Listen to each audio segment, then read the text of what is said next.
is. And his opponent across the ring, fighting out of the blue corner. He is the defending unified world champion. He wears the gray with black, 21.6. Eddie Hearn has described the winner of this fight as punching his lottery ticket.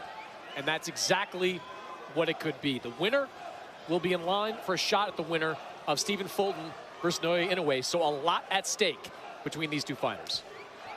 Pause. I just don't see this fight going the distance. TAPALES, excellent right hook, straight left hand, but AKHMADALIEV throws every left hand, but AKHMADALIEV throws every punch in the book. He's a vicious body puncher, great straight left, and brilliant footwork. TAPALES said, I have to come out aggressive. I have to lead the dance, so to speak. His last 3 fights are second-round knockouts. A lot of his fights end early, so he has the power to end early, but he also carries that power late in 2 fights as well. Hasn't been active, only 3 fights in 3 years, but he said, listen, I stayed. Been active, only 3 fights in 3 years, but he said, listen, I stayed in the gym. I stay ready. I'm living and training with Jerwin and Cajas. I am good to go, believe me. 31 years old, the nightmare.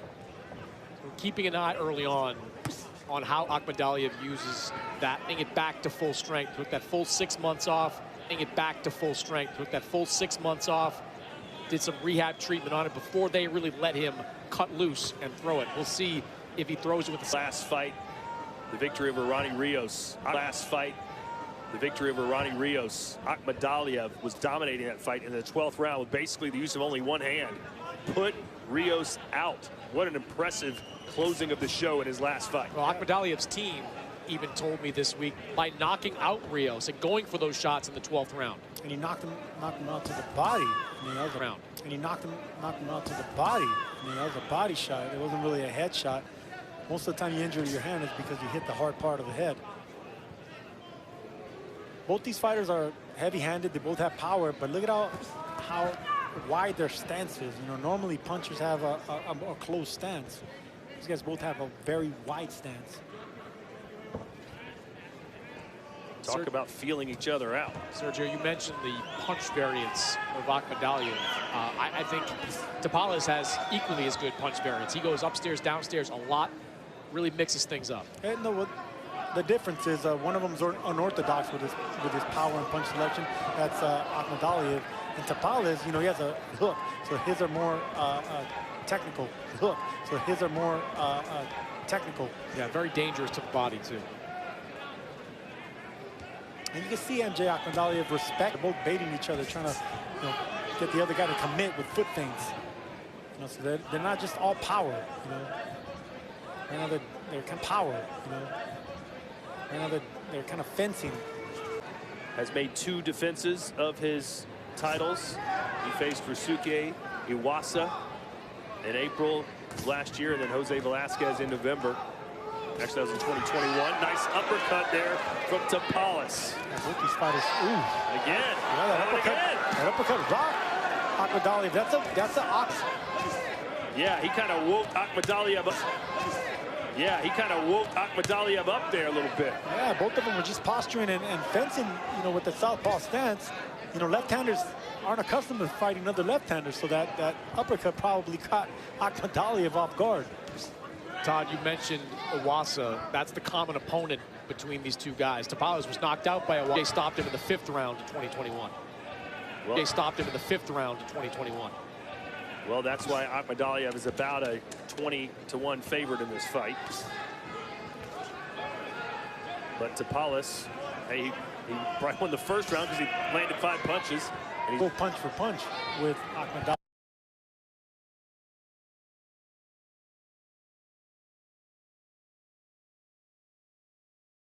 MARLON TAPALES, a strong, smart southpaw.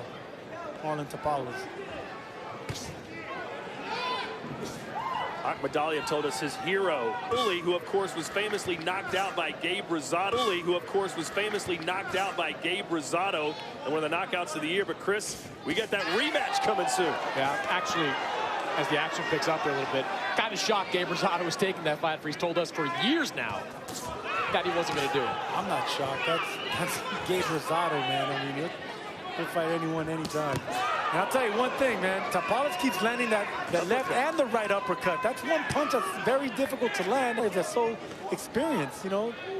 Talking about a unified champ getting hit by uppercuts. So a pretty good start here for Marlon TAPALES. Absolutely. I mean, lead up. Al peleador filipino en este duelo de Zocato, en el segundo, incluso lo que llevamos de este tercer round, le está costando bastante a AKHMADALIEV. Claro, pues está costando bastante, como que está mejor Marlon TAPALES, vamos.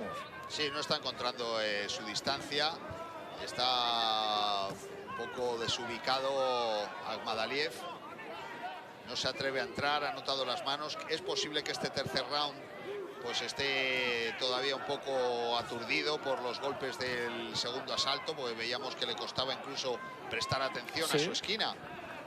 Y es posible que tarde en recuperarse, no sabemos, pero no está vivo AKHMADALIEV.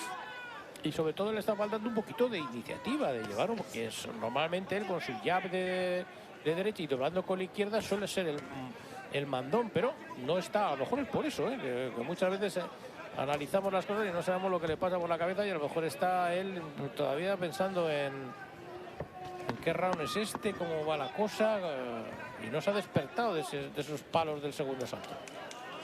Ya, pues despertarse sí, pero ya me entienden, ¿no? Que no está al 100%.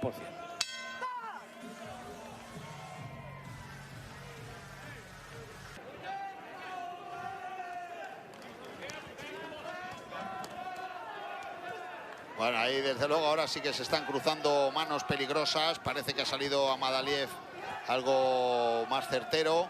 Tiene que desde luego entrar con fiereza, con fuerza. Tiene que frenar a TAPALES. Y la mejor manera de frenar en el deporte llamado boxeo es con manos contundentes, ¿no? Es la mejor manera de frenar.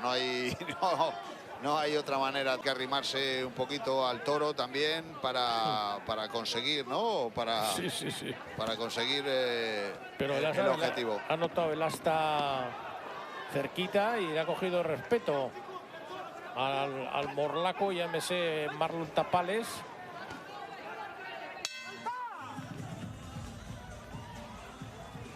Que le está dando un poquito a la noche. Bueno, pues entramos en el quinto round. Parece que salía un poquitín con mayor determinación AKHMADALIEV, pero no está a gusto. No está a gusto el uzbeco.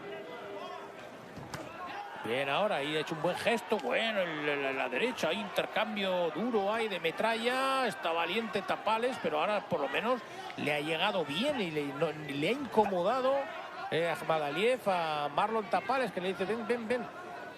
Sí, los mejores momentos del combate ahora en este quinto asalto. Ahí está Israel Madrimov, que ha ganado su combate y está animando a su paisano. Bueno, ahí ha habido ese cambio de golpes, han saltado chispas. Sí, no, sobre todo porque AKHMADALIEV por primera vez ha sido como más dominador, aunque ha recibido buenas contras, pero por lo menos no ha dejado que estuviese cómodo TAPALES.